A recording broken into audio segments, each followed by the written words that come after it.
Hello friends, welcome to short hand smart learning. प्रस्तुत है OP Shukla dictation. Start.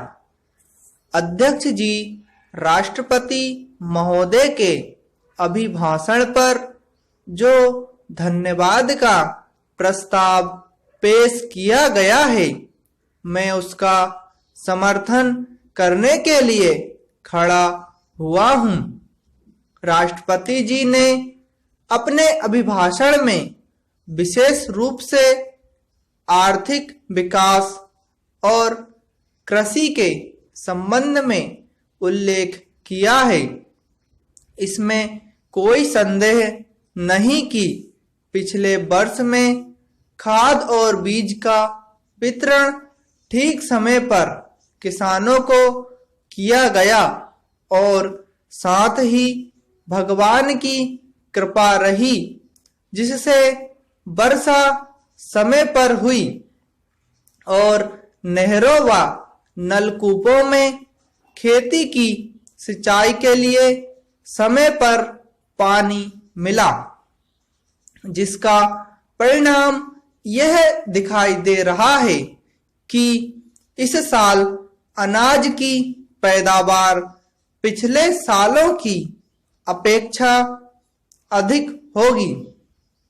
इस अवसर पर मैं कुछ बातों की ओर सदन का ध्यान आकर्षित करना चाहता हूं, जिनका उल्लेख राष्ट्रपति जी के अभिभाषण में नहीं किया गया है।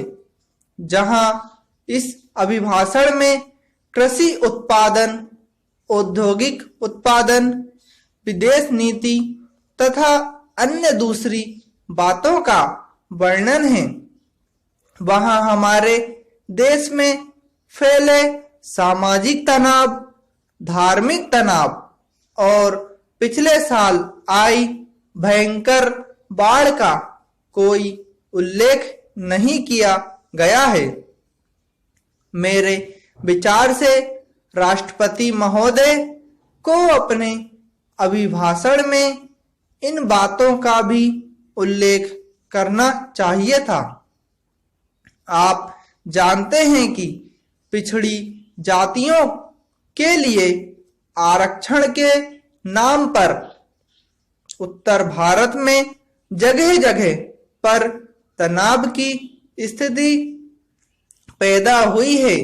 30 साल पहले हरिजनों के आरक्षण की बात को माना गया था।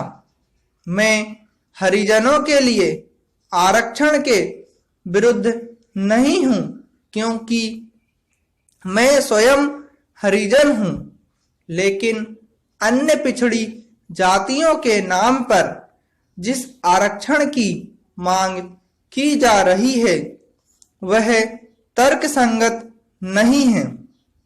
जिस समय हरिजनों के लिए आरक्षण की मांग की गई थी, उसका आधार यह था कि यह ऐसी जाति थी जिसके पास कोई रोजगार या धंधे के साधन नहीं थे। वे जमींदारों के खेतों में काम करके किसी तरह से अपने परिवार का पेट पालते थे।